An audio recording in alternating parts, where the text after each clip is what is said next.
जय हिंद दोस्तों, स्वागत है आपके अपने YouTube चैनल गोस्वामी मैथमेटिक्स में। मैं मुन्ना गोस्वामी। आज हम आप लोगों को इस वीडियो में क्लास 10th के मैथ का सॉल्यूशन करना सिखाएंगे, वो भी रैखिक समीकरण का। सवाल में क्या दिया है?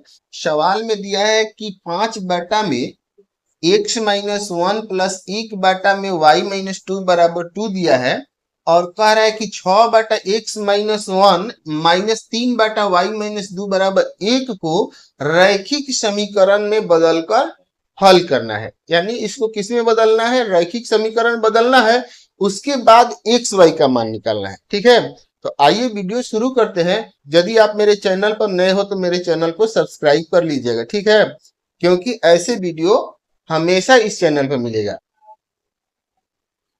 सवाल में क्या दिया है, यहां पर सबसे पहले लिखेंगे सॉल्यूशन। ठीक है, सॉल्यूशन लिखकर हम क्या करेंगे, यहां पर लिखा है, देखिए अब यहां पर देखिए 5 लिखा है x-1, इसमें लिखा है कि 6 में x-1, इसमें लिखा है y-2, इसमें लिखा है y-2। यानी x-1 x-1 दोनों में है और फिर y-2 y-2 दोनों में है। तो हम क्या करेंगे, यहाँ पर x-1 और y-2 के लिए कोई दूसरा चर हम मान लेंगे।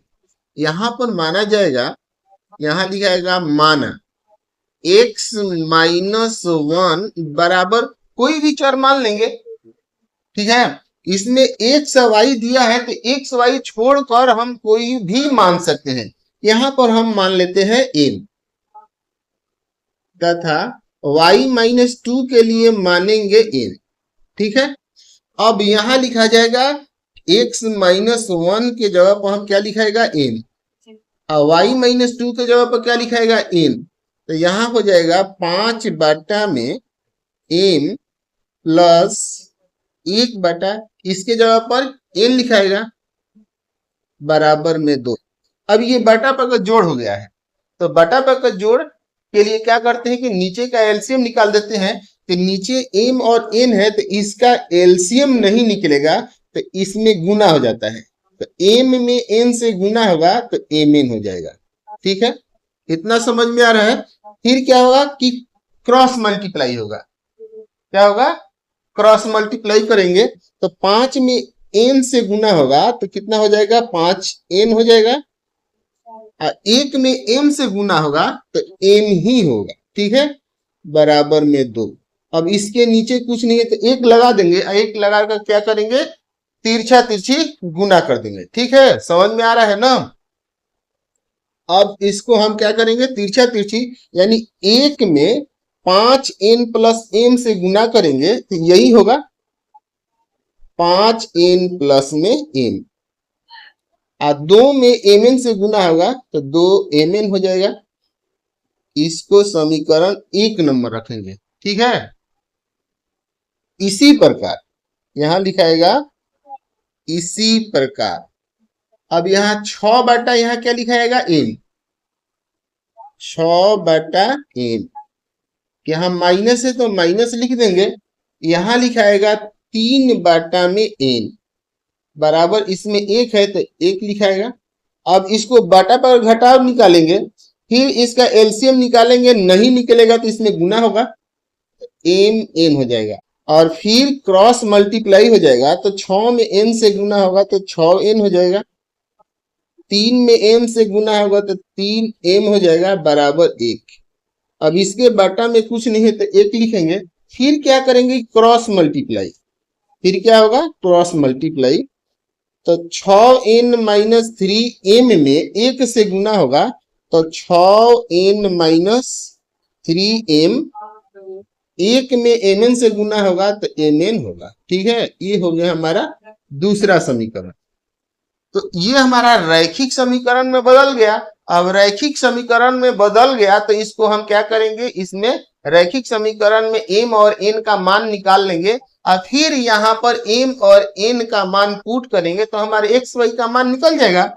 तो रैखिक समीकरण में क्या होता है कि कोई चर जो होता है, कोई चर में जो संख्या होता है उसको हम बराबर कर लेते हैं। तो यहाँ देखिए, यहाँ 5n है, यहाँ पर 6n, ये बराबर नहीं है। यहाँ m है, यहाँ -3m है, ये भी बराबर नहीं है। तो हम क्या करेंगे, इसको हम बराबर करेंगे। बराबर करने के लिए गुना करते हैं।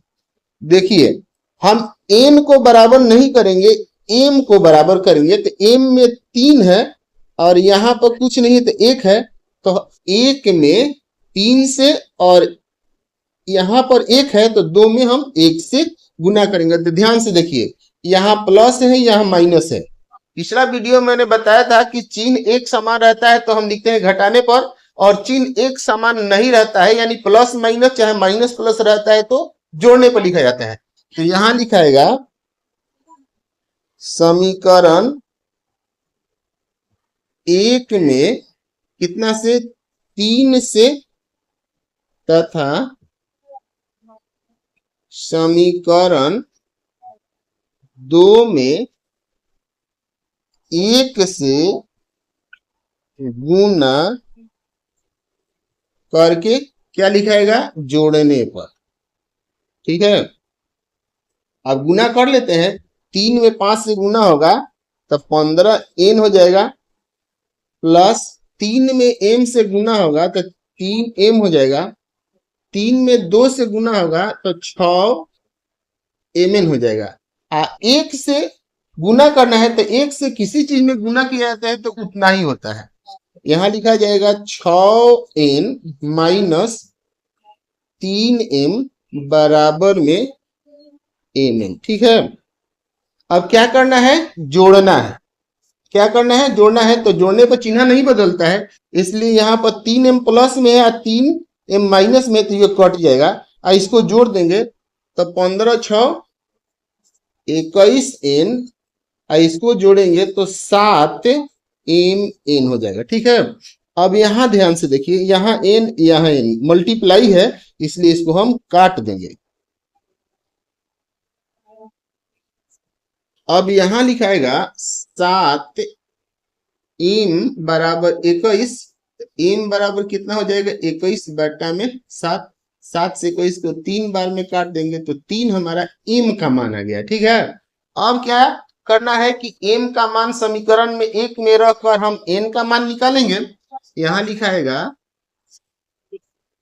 समीकरण 1 में किसका मान, m का मान रखने पर। ठीक है, तो समीकरण 1 कितना दिया है, यहाँ 5n प्लस में m, 5n प्लस में m बराबर यहाँ लिखा है 2mn, 2mn। इसको उतार लेंगे, 5n का n उतार लेंगे।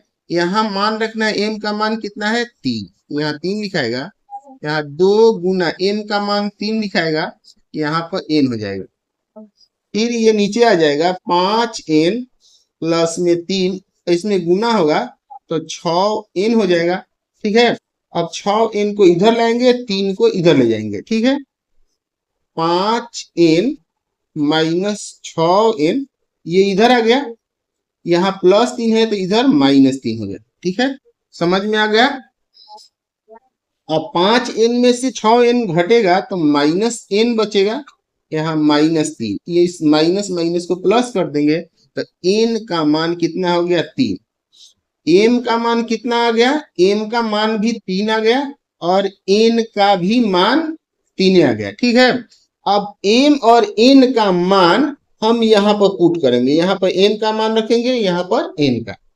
तो चूंकि यहाँ पर लिखाएगा x माइनस 1 बराबर m, यही माना गया था। यहाँ m के जगह पर क्या लिखाएगा, 3, m के जगह पर 3, x माइनस 1 बराबर 3। अब ये माइनस में है, यहाँ पर -1 है तो इधर जाएगा तो प्लस हो जाएगा, x बराबर 3 प्लस में 1, इसको जोड़ देंगे तो 4, x का मान हमारा 4 हो गया। अब y का मान निकालना है तो क्या करेंगे, यहाँ पर यहाँ लिखा है y माइनस 2 बराबर n है, यहाँ पर लिखा है चूंकि y माइनस 2 बराबर n, तो y माइनस 2, n का मान भी कितना आया है, 3 आया है, तो यहाँ पर 3 होगा। ये माइनस में है 2, तो इधर जाएगा तो प्लस में हो जाएगा, y बराबर 3 प्लस में 2 बराबर में 5। तो हमारा फाइनल आंसर आ गया कितना, x बराबर 4 और y बराबर 5। ठीक है, यही हमारा आंसर हो गया। अगर वीडियो अच्छा लगा हो तो एक प्यारा सा लाइक और कमेंट जरूर कीजिएगा। तब तक मिलते हैं अगले वीडियो में। जय हिंद।